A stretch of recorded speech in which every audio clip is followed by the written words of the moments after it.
Two of my biggest fitness accomplishments that I'm most proud of include squatting 405 pounds and doing a 500-pound conventional deadlift. Today, I'm going to break down exactly how I got there and help give you a framework and a set of tools that you can use to get there as well. I just want to address something quickly that I think it's really important that while usually, I'll talk a lot about high rocks as, we're targeting hybrid athletes here. There's all kinds of different aspects to being a hybrid athlete, and being incredibly strong is a great aspect to being a true hybrid athlete. So with that being said, let's dive into some of the techniques I use a little bit. So to start off with a little bit of a general framework that I use, I think this is probably one of the most powerful tools that when I first started following this, I pretty much just saw linear progress from week to week. It was quite similar to the newbie gains that you might be familiar with from when you very first started lifting. And that framework is the what I refer to as the Andy Galpin 3 to 5 protocol, which I've talked about before, but general idea is you're doing between 3 and 5 exercises, sets, reps, minutes of rest, and days per week. So that'll give you a pretty good framework with a whole lot of flexibility. And the way I started this is uh, I will usually go on the higher side of reps and on the lower side of sets, rests, and days per week as well as number of exercises. And my reason for doing this is it gives you a lot of ability to progress. And the only reason why we're starting higher with reps is that sort of gives us a little bit of flexibility to go down in reps as we keep progressing with weight. So, this could look like for your deadlifts, for example, you could be doing to start off 3 sets, 5 reps, 3 minutes in between each set. And that would be one of your core lifts. Um, I tend to be a little more flexible on the number of exercises per workout and number of days per week, especially as a hybrid athlete. I'm not necessarily always doing a full 3 to 5 exercises in these rep ranges, and I'm not always doing 3 to 5 days in these rep ranges. So, you know, while I'm definitely training 3 to 5 days per week at least and doing 3 to 5 exercises per workout, there will be a little bit more hypertrophy work mix in there as well. So, like I said, this gives us pretty good starting framework. But what we want to focus on from here is how exactly we can progress over time. And the great thing about this is that we've got a whole bunch of different tools. So, for example, you could obviously increase weight. That is kind of the number one easiest way to go. And then from there, you've got other tools. You can increase reps over time.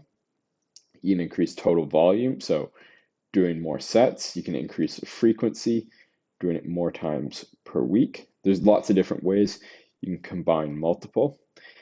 And sometimes, especially if I'm, feeling that I'm nearing my limits of what I'm capable of, um, I'll adjust multiple of these, but in different directions. So, for example, if I'm looking to increase weight, you could potentially consider increasing rests as well. So that increase in rests, in theory, makes it a little bit easier, but at the same time, the increase in weight makes it more challenging. And this is a technique that worked really well for me. I would find that I was able to do more work in total just by adding in a little bit extra rest. If none of those combinations are working together, one other tip that can potentially help you get through plateaus is something I've talked about before, but you can try implementing a deload week. Sometimes I would find that if my body was just getting 2 tacks. I needed a little bit extra recovery time. And then the next week, I would come back, I'd be ready to go, and I'd be able to move more weight than I could before the deload week. With that being said, on the same sort of topic as the deload weeks, this is to me especially critical for strength work. I tend to actually view them slightly differently than deload weeks, and I like the concept of a technique week. So to me, what this is uh, you're not just going in there and doing less work, lighter weights, less volume.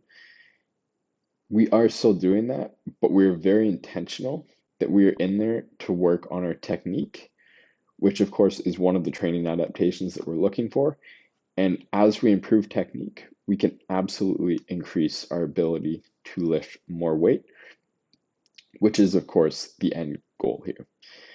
So, just to give you a quick framework of what that technique week could look like, um, as a general rule, you can reduce volume to about 70%.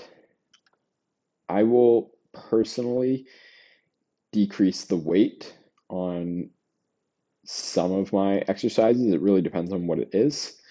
For deadlifts and squats, I'm almost always reducing that down to 70%.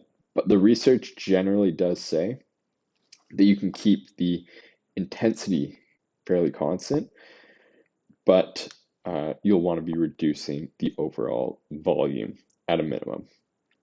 To me, though, one of the benefits of increasing the intensity, so the weight, is that it does give you a little more freedom to work closely on your technique, which is, as I mentioned, one of the big benefits of these technique weeks. Beyond doing your, core lifts, whether it's your squat or your deadlift, all those heavy sets and reps on a regular basis, you want to be picking the right accessory movements to go along with them. So, for example, if you're really trying to blow up your squat here, you've got a few good options, but Bulgarian split squats, walking lunges, that sort of thing. Leg extensions, that can be a good one too. If you're talking about deadlifts, you know, Romanian deadlifts, hip thrusts, rack pulls, deficit deadlifts, all great options.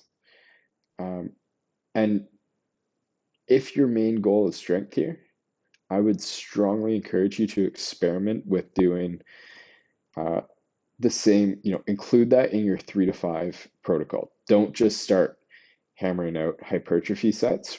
What we're really trying to do here is get stronger. And so we want to be training in that low rep range with longer rest periods in order to maximize our force output in each set. Now, with that being said, the accessories are important and will absolutely help your gains overall, but that does not mean that you should put them before your key lifts. So whatever lift you want to improve the most, whether it's squat, deadlift, or something else, that should probably be the number one thing that you do in your workout. You can, then schedule in your accessory work after that or on a different day, but don't try and do the accessory work before you do your main work. Finally, on to round off sort of prioritization a little bit here. Obviously, if you're training for a powerlifting competition, you need to be competent at all 3 of the squat, bench, and deadlift at the same time. But if your goal is just to hit a PR on one of these lifts, I would strongly recommend prioritizing one lift at a time. Key reason for this, especially when we're talking about the squat and the deadlift, is that there's just so much central nervous system fatigue and lower back strain associated with each of the lifts that, trying to work on both at the same time is probably going to impair the progress on the other or on both of them. And so if you're able to just focus on one of them, and maybe that doesn't mean don't do the other lift, but reduce the volume, you're probably going to be able to see more gains and faster gains.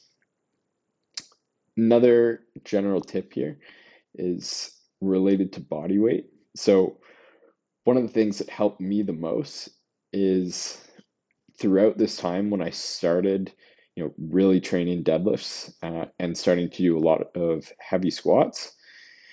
From when I first started deadlifting, I probably gained about 15 pounds of body weight up until I hit my 500-pound PR.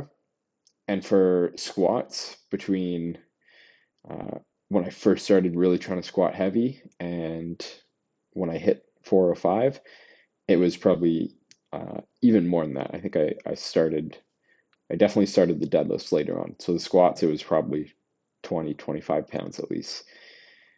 And that's absolutely not necessary to do that bulk. But if you can do a good lean bulk, you'll add on more muscle, and that's, of course, going to make it easier to lift more weight. But with that said, it is absolutely possible to get these strength adaptations without putting on more body weight. And this is, if you're in the powerlifting space, this is something that's absolutely critical. But if you've got the flexibility to add on more weight on the scale, it's probably going to help you. I would just strongly recommend go slow, keep the bulk lean. That way you're, mostly just putting on muscle tissue and not gaining too much fat. In terms of how exactly to build up to your PR, I've got a few points here that I'd like to share. So, number one, if you have a specific goal in mind, don't try and PR every single week and be hitting, heavy singles all the time where you're trying to lift as much weight as you possibly can. The fatigue that you're going to feel from that, both your muscles, especially the lower back, and the central nervous system fatigue is going to be just off the charts and is going to impair your training one way or another. Either you're not going to be doing the same amount of volume that you're, really capable of if you're doing slightly lighter weights, or if you are doing the same amount of volume, the intensity is just not going to be the same, as you're not going to be fully recovered in between workouts and able to lift the same amount of weight. So what I would recommend instead is pick a target date of when you think you want to hit your PR by. And this doesn't have to be set in stone. There can absolutely be some flexibility. And have a plan in mind as you're building towards that date. About a week before, I would recommend starting to taper so that your body is fully ready to go when it's time to hit that PR. It's not absolutely required to do it, but if you want to maximize your odds of hitting the PR, this is probably the best way to go. And now, while I did say that you don't need a PR every week, that doesn't mean that the only time you can ever PR is, your one big goal. There can be PRs along the way. So, I like to, if I'm training for a big strength goal, schedule in maybe 1 or 2 intermediate PRs, and I'll have an idea of where that's going to fit in the plan. And this works as a really great progress check. So, for example, when I was training for the 500-pound deadlift, a few months before, I did a 455-pound deadlift, which I was still really happy with at the time, right? It was the first time I'd ever done it. And not only did this assure me that I was on track, it really helped boost my confidence because it felt even easier than I thought it was going to be. And it just fired me up to keep my motivation going for the training and keep working hard on the deadlifts. So a couple things to wrap up here. Number one is, as with all things in the fitness, especially the hybrid fitness space, make sure that you're tracking your progress over time.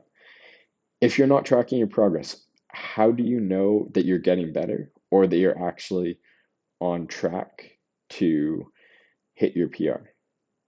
You just don't have a way to know, and you're probably going mostly without a plan if you're just going by feels all the time. It's not to say that going by feeling never has a place in training, but it definitely shouldn't be the only thing guiding your training. So if you're looking for a way to track your progress and to build you a plan to work towards a PR, I would strongly recommend checking out my app, Hybrid Strength Fitness. It's not only built for hybrid athletes that are, in the high rock space, but there's programs built in for all kinds of athletes, whether you're looking to do a powerlifting competition or just hit, a specific deadlift PR. And of course, it goes the other way too. There's lots of uh, running and endurance features as well. So if you're interested, check it out. The link is in the description.